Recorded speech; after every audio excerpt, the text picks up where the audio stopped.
Hey there, this is Sandy, and I'm back at my machine again, finally. I actually was on vacation. We went to Hawaii for 2 weeks, and I've never gone to Hawaii that long before. This is my third time. I feel like I've been away from everything, embroidery, sewing, quilting, everything. I took a little break, and so now I'm going to dive back in. And I thought I had talked in other videos about how I was going to focus more on IQ Designer, and I really do want to do that. But I think before I do that, I want to look at the sewing pages on this Solaris 3 machine that I have. It's actually a 2 upgraded to 3, which is the same as a Vision. So first I'm going to start off with the home screen. Before I do, you can admire the work behind me, which is some of the pictures my granddaughter has drawn and colored. She loves to do that kind of thing, and I thought that would be a fun backdrop for me to have. So let's get started. So this is the home screen, and I'm going to use my mouse pointer. So if you see that this little arrow here, I'm going to go across the top and go through those icons. The first one is called the wireless LAN key. And this is where you go to check, you can check like how your machine is hooked up, the signal strength, the settings. You can see here's the name of my machine. You can actually do a reset there, but I haven't had to do that. So I'm going to press OK. I'm not going to go into every single line of detail on that screen because I think that information is somewhat personal to my machine, and yours will be different. And you will not be able to use your machine very well if you don't connect it to a Wi-Fi. You won't be able to use it in the most powerful way because that's how you can transfer designs and everything. I know I've done a lot of that. So the second one, icon is the camera view key. And this is the key I touch. And I'm saying key, but it's icon. Same thing. And this is where it will show you your needle location. And I have a copy of it on my screen now, but I don't have anything under my needle. But as you can see, there's my fingers. It's taking a picture, a live picture of what's under my needle. So that is very helpful at times. This is the machine setting mode key. And I will touch this one to change all kinds of things. If you look down here at the bottom, it's on page 4 of 12. That's just where I left off. But the first 7 pages are related to sewing and the machine itself. And then 8 through 12, the rest of the screens, I believe most of them are cover embroidery, which I've already gone through in another video if you want to check that out. So I'm going to go back here. I'm going to leave it on this first screen because we'll come back to that and press OK. Because that's the machine settings screen. I just wanted to go over that real quickly as I go through each one of these, and then I'll come back to it. This is the machine help key, and you touch this one to see explanations on how to use the machine. There's a PDF manual in here, and you can search on that. There's an operation guide, a sewing guide. Pattern explanation is really helpful, and if we have time on this video, I'll try to remember include how I've used that. There's videos on how to videos about the machine sewing, embroidery, 1 and 2, and it will go over some of these things. Like, let me go back. Basic operation, bobbin winding, threading, you know, that kind of thing. Putting on the foot. I have a manual, a printed manual. I like to have that, and I ordered it off of eBay 2 years ago when I got the machine. And that's been very helpful because as I learn things, I like to write notes. And so I do use this, but I use my book more, I would say. It's nice to have, though, all of these features because once you click on that, then you can see a video how to actually wind a bobbin, but I'm not going to go that far right now. But all of these are categories, and there's subcategories under it. You know, scanning. Looks like this is lettering, settings. This is that pen that's on the side of the machine, the projector, all kinds of things, accessories, help, which is nice because eventually I want to go over that myself just to refresh my memory, that maintenance, cleaning, and such. Let's see here. We didn't go through this one. So in IQ monitoring and IQ position, this is the app where you can use the app to send images from your smart device or your phone to your machine, and you can create embroidery patterns from the images in IQ Designer, which is true. So it looks like you'd scan this if you want to get to that app, or for iOS, you would use that one. I've never used this, but that would have been helpful to know. I think I just read the book and used what was in the book, but it was right here all the time. Here's the PDF manual. That's, I think, the same thing that I'm looking at in book form, but it's in the machine here. And you can search, type in whatever you're looking for and search. But I'm not going to do anything there. But anyway, you get the idea as far as what this help button or key or icon looks like. This is it's called the presser foot needle exchange key. And when I pressed this key, it lowered the presser foot and it locked it. And you're supposed to use that key before you change a needle, before you change the presser foot. It locks all key and button functions to prevent operation of the machine while you're doing that, to protect yourself. And then when you're done, you just press the button to unlock it. Let's see here. The next one is called the screen lock key. Touch this key to lock the screen. When the screen is locked, you can still sew, but you cannot change any of the screen functions. Touch this key again to unlock the screen. So I touched it, and I don't know when I would use this, but it does lock out. Like I can't do anything to the screen. So maybe this would be good, because sometimes when you're stitching something, you don't want to accidentally bump the machine, which I've done, and especially when I've got this mouse connected, like maybe that would help. Sometimes if you accidentally bump the mouse, sometimes you might stop the machine from doing embroidery or whatever it's doing. So I guess that could be one use. And this is the home page key. So if I were to go into sewing, it's just telling me that the presser foot will move up and down, keep my hands away.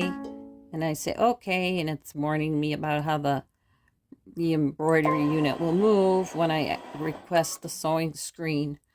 But if I wanted to get back to that home screen, I just press this key, and there I am.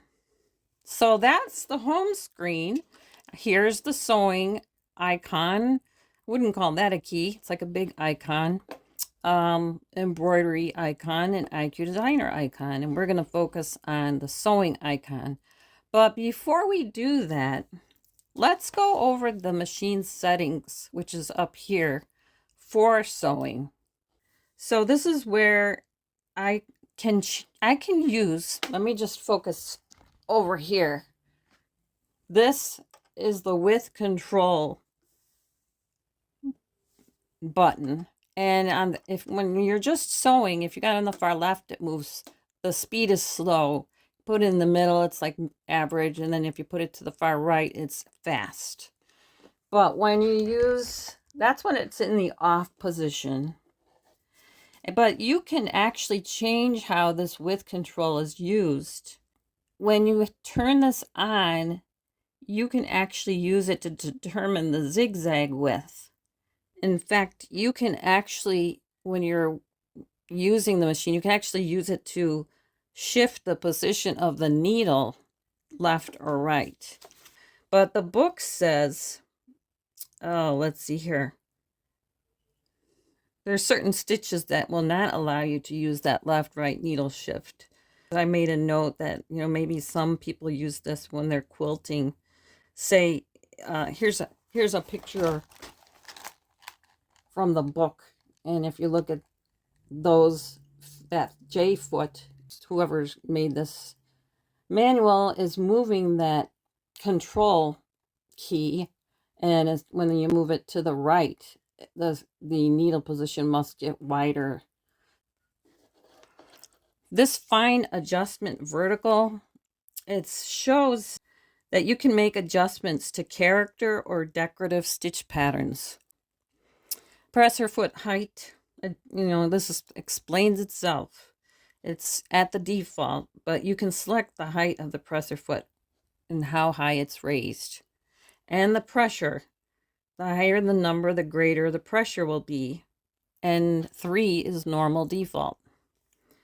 Then here's the automatic fabric sensor system. When it's on, the thickness of the fabric is automatically detected by the internal sensor while sewing.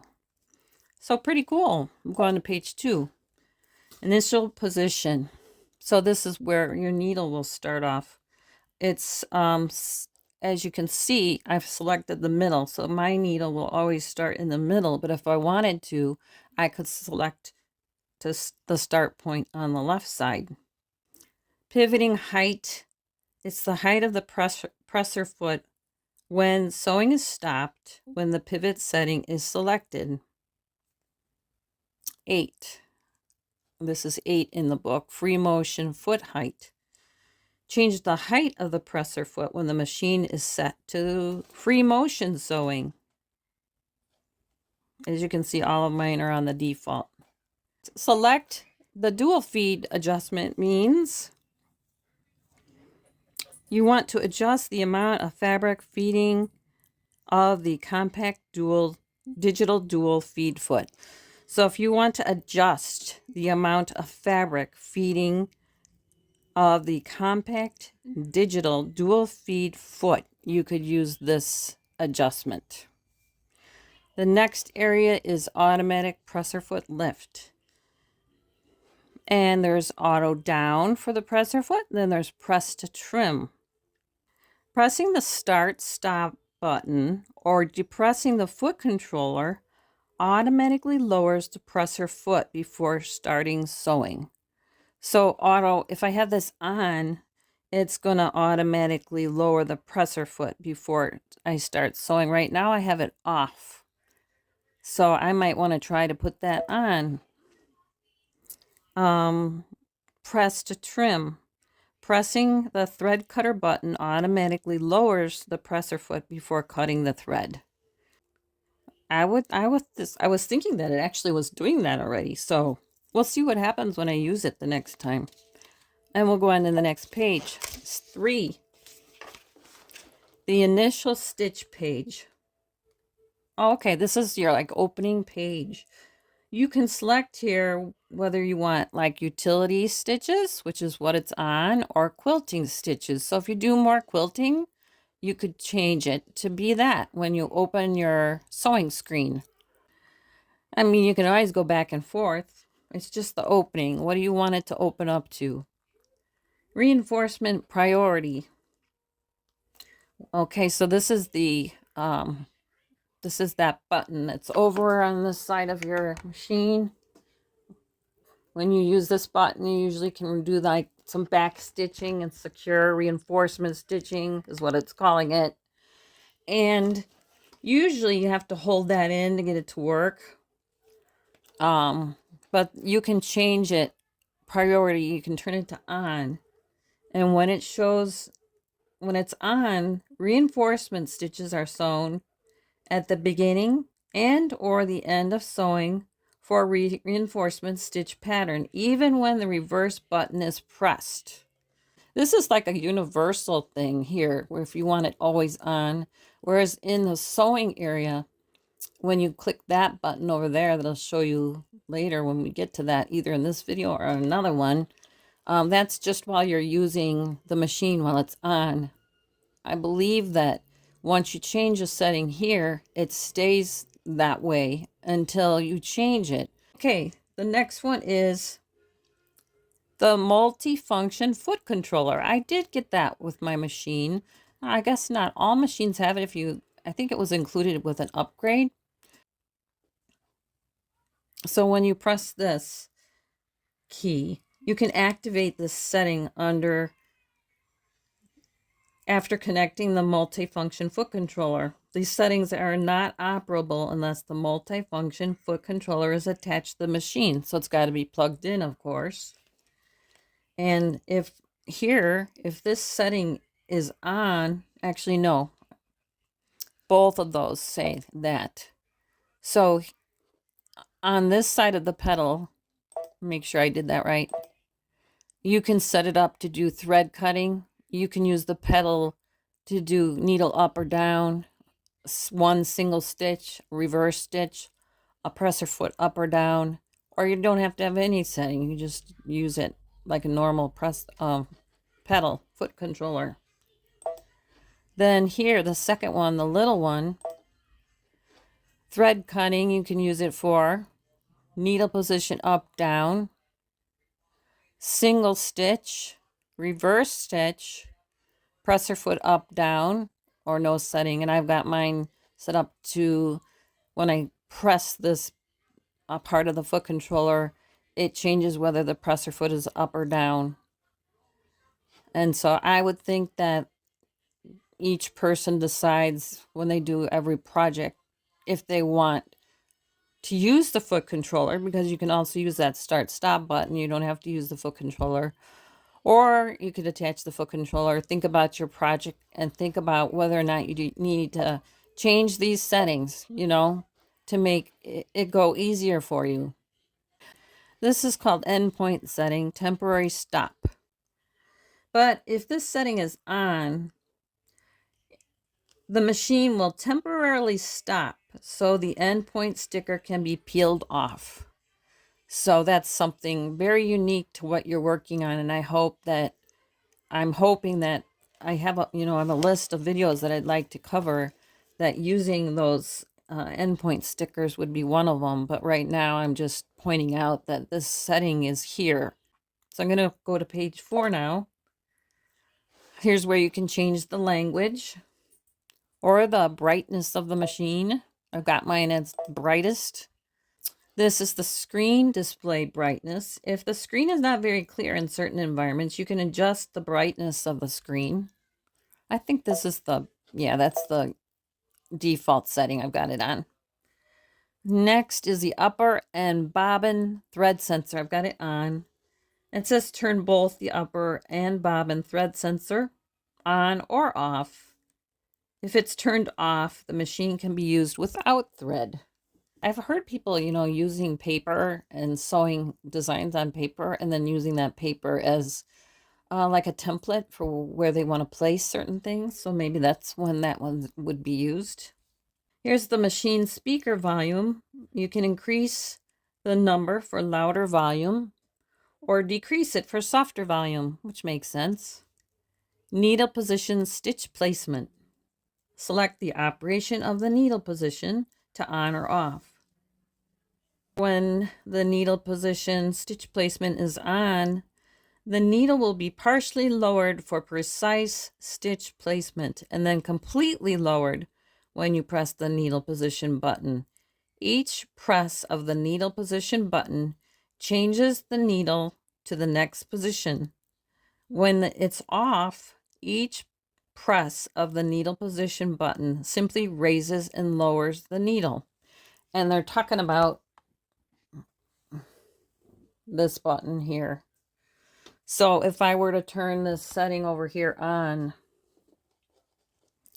every time I would press that needle position button, it would advance the needle to the next position. So it'll be like gently lowering the needle down so you can kind of line up your project with whatever, if you want it to be precise in that way. So that's really good. I'll go to the next page. Initial screen. I've got the opening screen and the video when the machine's turned on, but I can change it to be a home page or the sewing embroidery screen. But I could go right to the home page, but I kind of like that video, so I might change that though. Next is the eco mode or the shut off support mode. you select the machine power by setting the eco mode.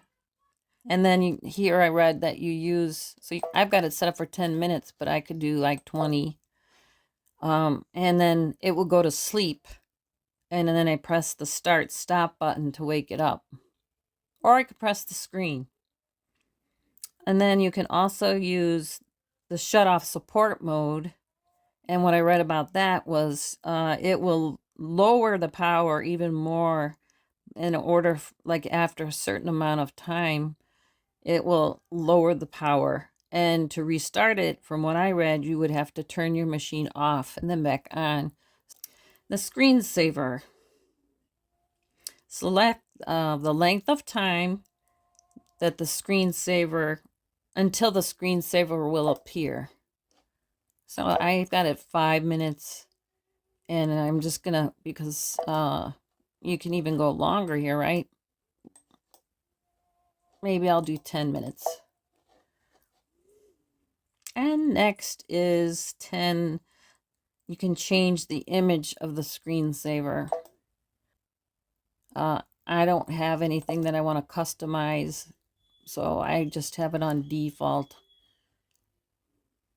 I think it changes from this to this to this to this. I'm just leaving it because I don't have anything custom to set up or change it to. Next is the mouse pointer. You can change the shape of the pointer when, like what I'm using now, it's using this arrow. But if I wanted to use this more solid arrow, see how it changed? Let's see which one is better for doing a demo. It's actually a little bit probably bigger for you guys to see. So maybe I'll leave it on like that, and maybe you'll see it better. So I'll go to page 6. Okay, select the brightness of the projector. Start. And when I press that, the projector shows over there. Because here it shows the background color is white. So I guess, this is opened up. Brightness down here, sorry. And I could actually make it, because it's set to the largest number, I could change the brightness. And as I'm doing that, do you notice how it's changing the brightness over here? So I'll go up, up, and now it's really bright, and I'm going to leave it like that. The background color. You select the background color that will display when using the projector function. So you can start off using black, gray, or white. And then when you get over into an area where you're projecting, you can actually change it. But you can start off using one of these if you want to. I'm going to leave it at white. Okay, pattern outline. Select whether to display outline of the stitch pattern. So I'm going to go ahead and leave this pattern outline on and see what happens. But the pointer color here is this crosshair. And what color do we want that to be? Right now it's set to be red, but you can change it to be white or green like you saw. And when I change this, when I press I think it's the W plus, or when you project down on your fabric, that's the color that will show. And you can change that if you don't like the color based on the color of the fabric that you're using. It might not show up as good. And then the pointer shape, you can have it be like this crosshair mark, or you can change it to be the dot. Here is the camera needle position setting. You can gauge the needle drop point to adjust the accuracy of the camera display area and the projector area. Let me just tell you what it says from the book, because it has to do with needle calibration. Setting the camera needle position is essential when you use camera or projector function. It's not necessary to perform this operation each time, but they recommend performing it when the needle is changed. So they want us to use the white calibration stickers included with the machine. And we would come to this screen and we would display this option, and then we would follow the directions here to move through the process. But I'll probably try that later on by myself. I'm not going to do that now. Page 7. This is the last page of the sewing settings, and I'll stop after we get through this page. I've got 3 kits upgraded in my machine. This is the number of stitches sewn, but it says display the total number of stitches sewn on this machine. It's a great reminder to take your machine in for regular servicing. And if you need a service provider, that Sewing Source Inc. in Lakeville, Illinois, if you're local to me, they service all kinds of machines there.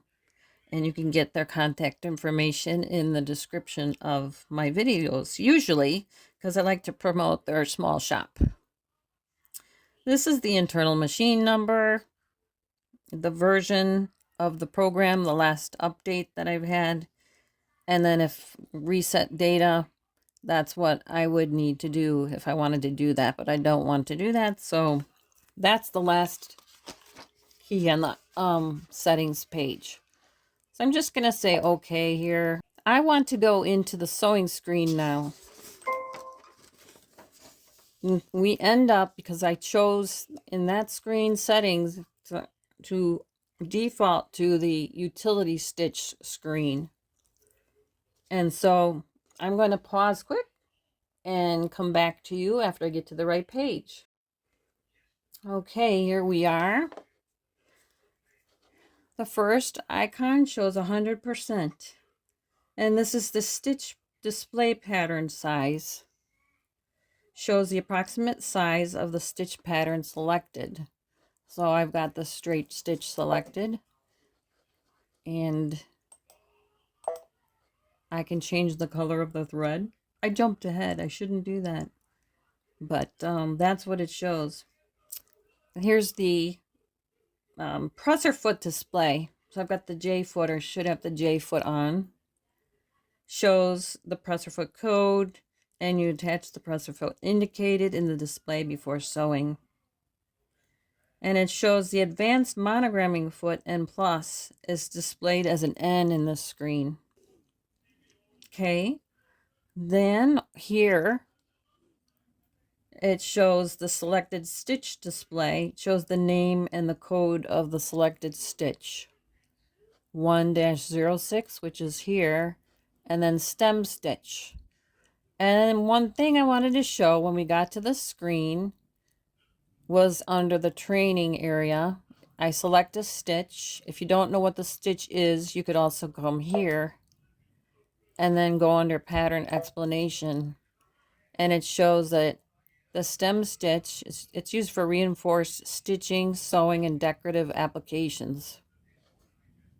It's interesting that you can change stitch information here.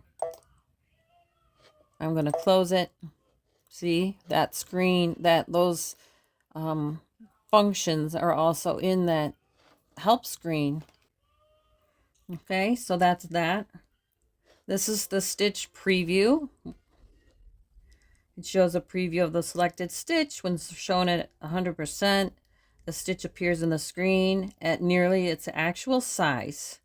And I can touch the camera to display the stitch preview and the camera view together to check how the stitch will be sewn on the actual fabric. So here, when I press the camera,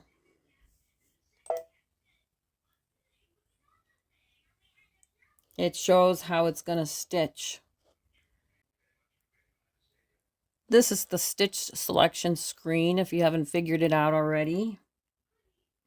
You just touch a key for the pattern you want to sew. And you can change the stitch groups. There's 1, 2, 3. Look at all the groups up top here. Okay, so we've gone through this area here. Just the basics. Next, we're going to go on to the image key. Touch this key to display an enlarged image of the selected stitch pattern. So there you go. It gives you a picture of what that stitch looks like. Here's another one. And here's the image. And I can see what that looks like. Probably if you were building stitches, you could page forward and back. Then we have this projector key. We want to use the projector functions. I'm pressing the key, and when I press the key, it should shine it down. There's my fabric. Maybe you can't see it. I'll change the color back to black. And now you can see it over here. It's projecting that stitch. If I change it to another stitch, it will do it. And there's actually a pen that we could use. And we don't have to use the screen that I'm using now to scroll through the stitches. You can use that pen, but we'll wait to get to that. So that's this one that I just pressed over here.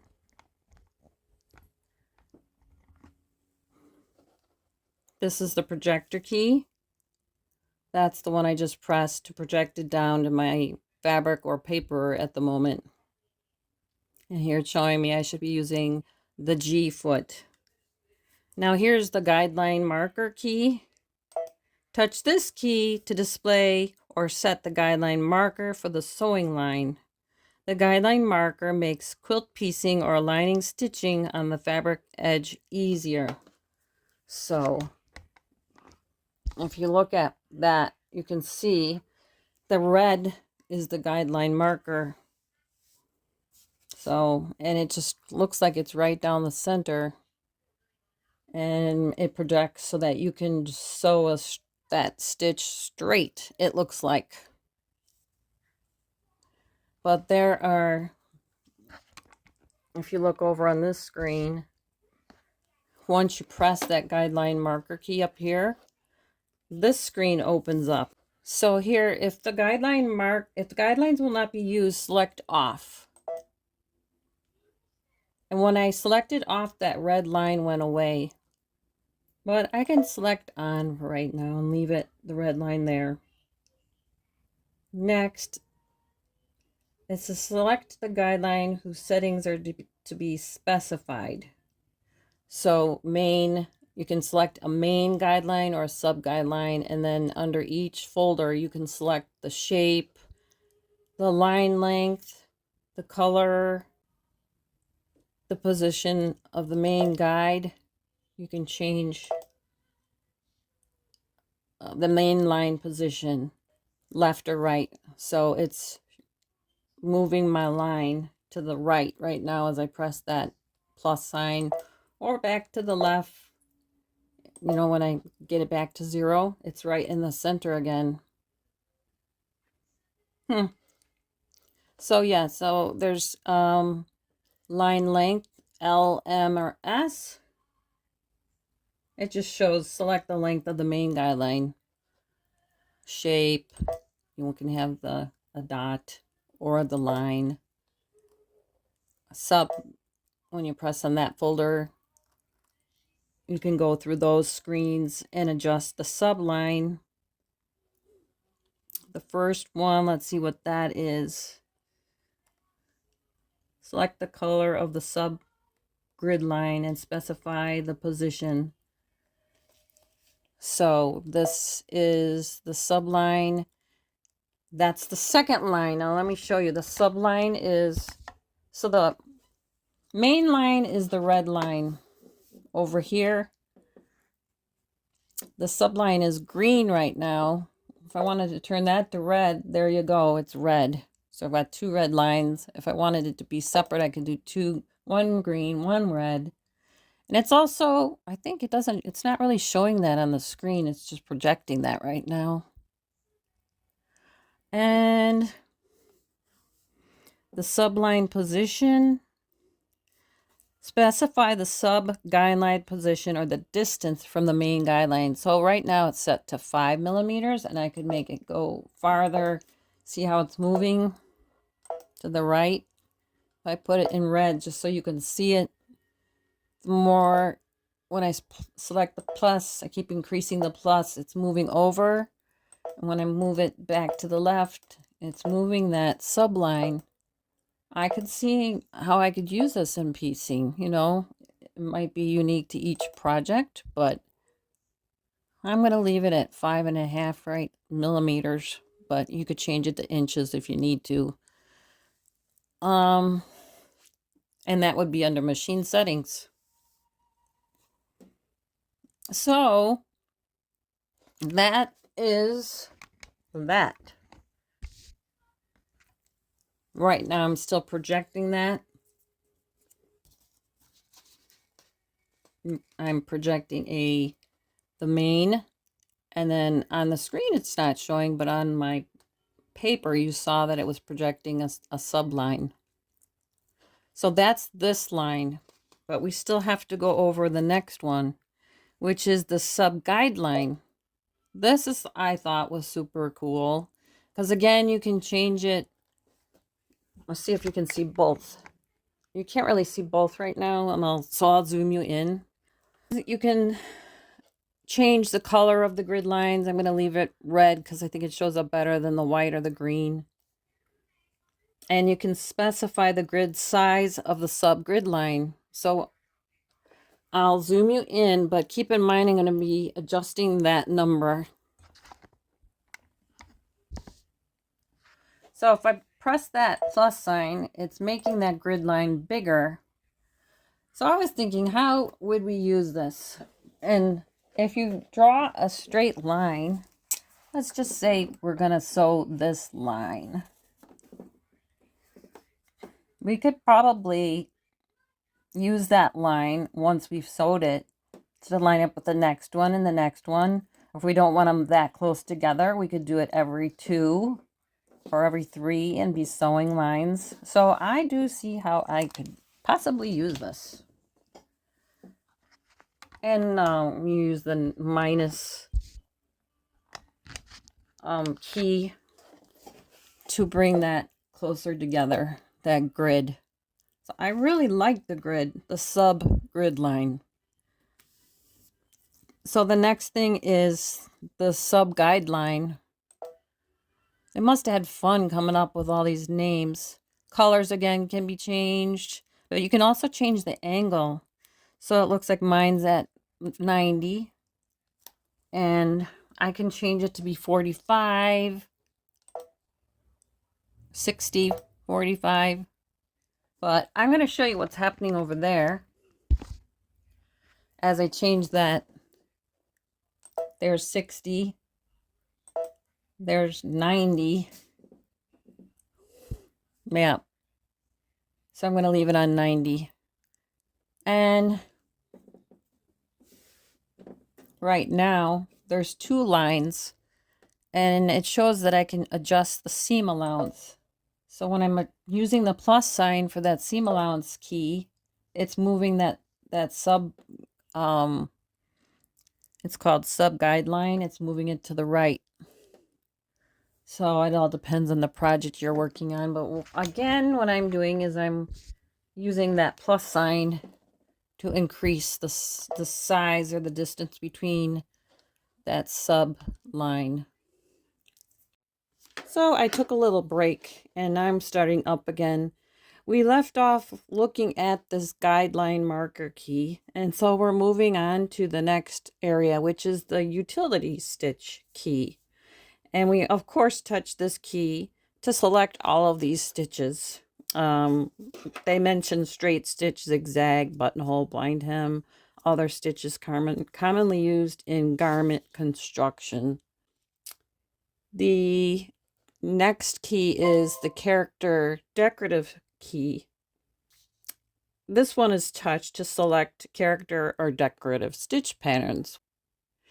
But I'm going to go back to the utility stitch key because I wanted to go over this top area, which is the stitch selection screens. And I think there's 8 of them here.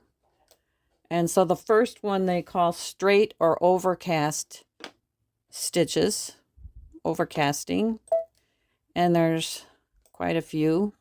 The next one is called decorative stitches. The next one is heirloom stitches. Next is buttonhole and bar tacks. I've used this darning thing before with the buttonhole foot. The next one is multi-directional sewing. And then if I move it over, we've got the quilting stitches. And then we've got other stitches. And last, stitch tapering. So I'll move this back over so we're starting at the first one here. We've got the edit key up here. When you are in the utility stitch screen and you press the edit key, this drop-down list of icons is different than when you're in the character decorative stitch. It's just slightly different, but it's there on both screens. See, it's longer here, which makes sense. Then within the editing key, there's this one, which is the free motion key. And you touch this one to enter the free motion code. Of course, you got to put on the presser foot. The presser foot is raised in the at an appropriate height, and the feed dog is lowered for free motion quilting. The next one here is back to the beginning stitch. When sewing is stopped, touch this key to return to the beginning of sewing. I have not used that key much, so I'm going to look that up. And it shows me that even if you stop stitching while sewing, you can return to the beginning of the stitch pattern. This function is useful after trial sewing or when the stitching is sewn incorrectly. This one here. Then we've got the single / repeat sewing key. You touch this one to choose single stitches or continuous stitches. So I'm going to pick a stitch down here, and I haven't used this one, so I'm just going to use this, and we're showing a continuous stitch now because the 3 stars are highlighted. But if I touch it again, then it's just showing me one stitch. So if I go back to it, there's another example. I would see myself using this more in the character decorative stitch area, but I don't know. We'll see. We'll see how it goes as I move along through the learning process. This key is the mirror image key. You touch this key to create mirror image of the selected stitch pattern. And if it's gray, that means that the selected stitch pattern cannot be sewn. So let's just try this one. You see how those points are facing to the right? This key is grayed out, so you can't use it on this key. Let's see where else. Here's a key, and it's not grayed out. So if I press the mirror, let's notice that the points are facing to the left. We'll see if anything happens. Yes, now the points are facing to the right. So we can see how that key is used. Next, we're going to go into the needle mode. But I'm going to move back to the top so it actually shows up because it was grayed out. It's called the needle mode selection key, single / double. Touch this key to select twin needle sewing mode. The sewing mode changes between single needle mode and twin needle mode each time you touch the key. And if it's gray, of course, you can't use it for that stitch selection. So here I'm going to push double, and you can see when I press the double needle, there's 2 rows of stitching. Press it again, and then I only see 1. That's handy. Of course, you got to put your double needle in there and follow those directions. Next, we have down here, it's called the slit length key. Touch this key to manually set the buttonhole length when a buttonhole stitch is selected. So you have to select buttonhole up here, and then the edit button, and then you have to select a buttonhole.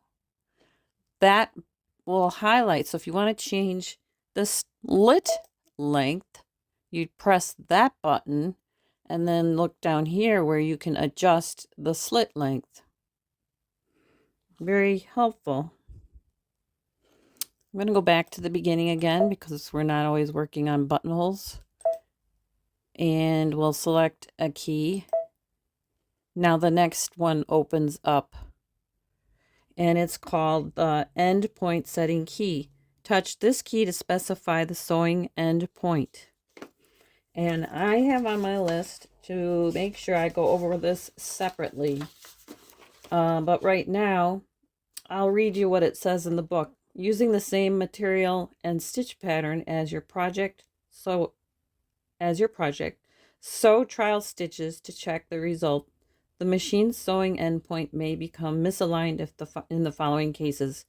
The endpoint sticker is loose, the fabric was not sewn straight, the fabric was pushed too hard during feeding, fabrics difficult to sew, such as heavyweight, quilted, stretchy, or thin fabrics. That makes sense. If you're trying to line up the endpoint and it's not lining up, those could be the reasons why they're not.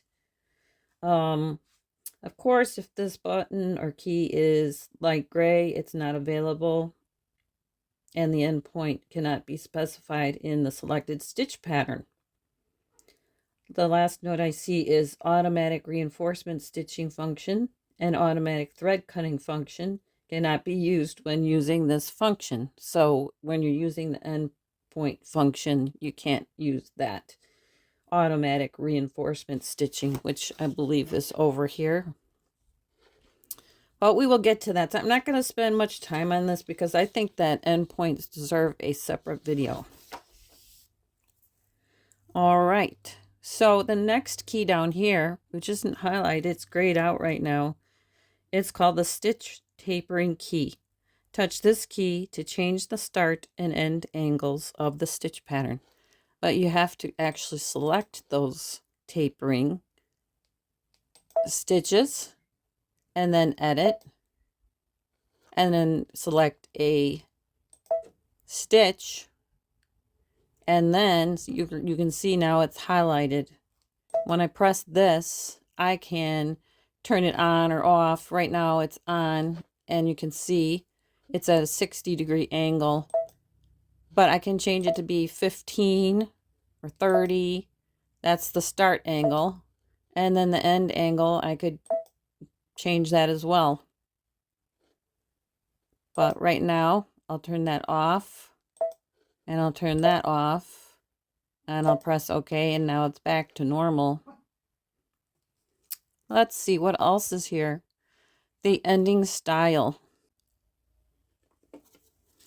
This actually deserves its own video too. So I think what I'm going to do is stop here, and I will save going over this tapering key and the functions of it for a separate video. But that gives you an idea of what you can do here with these stitches. And it's very cool. Here's this. Here's another example. And if I want to change how it tapers, right now it's 60 degrees. I guess this wouldn't be a good example, but if I wanted it to be more flat on both ends, I could change the start and end.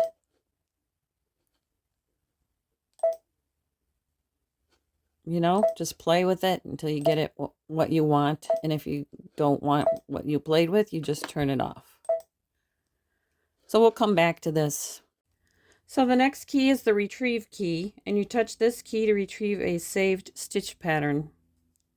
Then we have the memory key. Change the stitch pattern settings, like the width, the length, the thread tension, all this stuff here, and save it by using the memory key. So you would save it and then you'd go back and retrieve it, but I think I want to do that in a separate video. But that makes sense that you would have this ability. And then if you're making changes while you're in here and you don't like them, then you have the reset key. Yep. So if you want to reset things to the default, like here, I made some changes. I was playing around and I press reset. Then you can see when I press that key, it turns everything black because it's changed all the numbers back to reset values. The next one we're going to go over is the thread tension key. Oh, that's this one. And it shows the automatic thread tension setting of the currently selected stitch. And you can use the arrows up and down to adjust the thread tensions. Of course, sewing a sample and just getting it just right. Okay, then we have the left right shift. Touch the up button to shift the pattern to the right, like I'm doing, or the down to shift it to the left. The feature's not available on all stitch selections. Only those applicable will be shifted. And the machine's default setting will be shown. But since I changed it, it's not showing a default. So I'll press that reset button. Next is the stitch width and length keys. And it shows you know, zigzag width and stitch length, or the stitch that you're using. And you use the up buttons to increase that length or width. This is at the highest width, I believe. No, it isn't. I guess you can go wider. And then use the down arrows to decrease. So that's easy enough to demo here. Next is the automatic reinforcement stitch key. This key is touched so that you can use the automatic reinforcement stitching or reverse stitching setting. If you select this setting before sewing, the machine will automatically sew reinforcement stitches at the beginning and end of sewing. Depending on the stitch pattern, of course, the machine may sew reverse stitches. So I'm going to actually talk about this one and go to the pages where it shows where I did some research on this. So generally, the reverse/reinforcement stitches are needed at the beginning and end of sewing. And you can use the reverse button to sew reverse or reinforcement stitches. When you keep pressing the reinforcement stitch button, the machine will sew reinforcement stitch at that point 3 to 5 stitches and then stop. So if I can zoom in, and hopefully I'll remember to zoom out.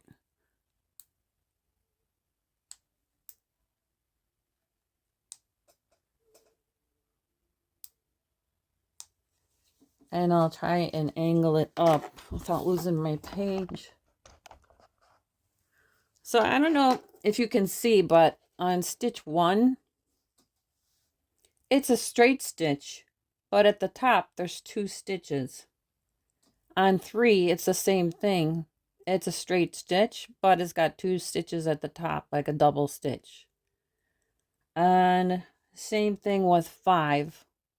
It's a triple stitch, but you can't see that there's a double stitch at the top. But if you look at stitches 2 and 4, it's a straight stitch and there's a dot at the top. Both of them are like that. So the machine is, when you press this reverse button, it will do different stitches, and that's what they're talking about. For example, for stitch 1, 3, and 5, when you press the reverse button on the machine, which is this button,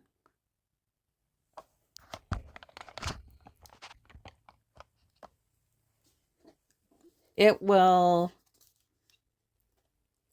sew reverse stitches when you press that button. So 1, 3, and 5, it's going to sew reverse stitching. But for 2 and 4, now pay attention to this button.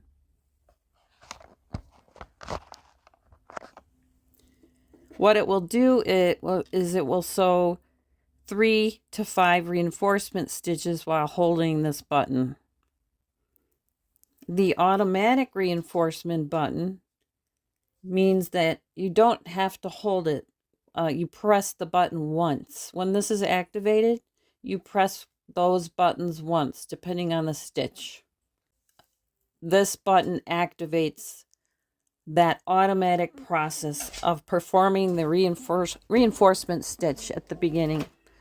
And you still have to press those keys that I showed you, but it's set up to actually make those stitches when you press the button instead of having to hold it in. Hopefully that makes sense. And we'll use it more as we go along. Here's the automatic thread cutting key. Touch this key to set the automatic thread cutting function. Set the automatic thread cutting function before sewing to have the machine automatically sew reinforcement stitches at the beginning and end of sewing, depending on the stitch pattern. The machine may sew reverse stitches and trim the threads after sewing. So, after selecting a stitch pattern, turn on the automatic thread cutting function before sewing, and the machine will automatically sew reinforcement in parentheses or reverse stitches depending on the stitch pattern. Sew at the beginning and end of sewing, and trim the threads at the end of sewing. This function is useful when sewing buttonholes and bar tacks. So if I look at the wording, it's talking about reinforcement stitches versus reverse stitches. And so when they say that, I'm thinking they're meaning this is the reverse stitch, this is the reinforcement stitch button. Hopefully this makes sense. And I'll move it back out.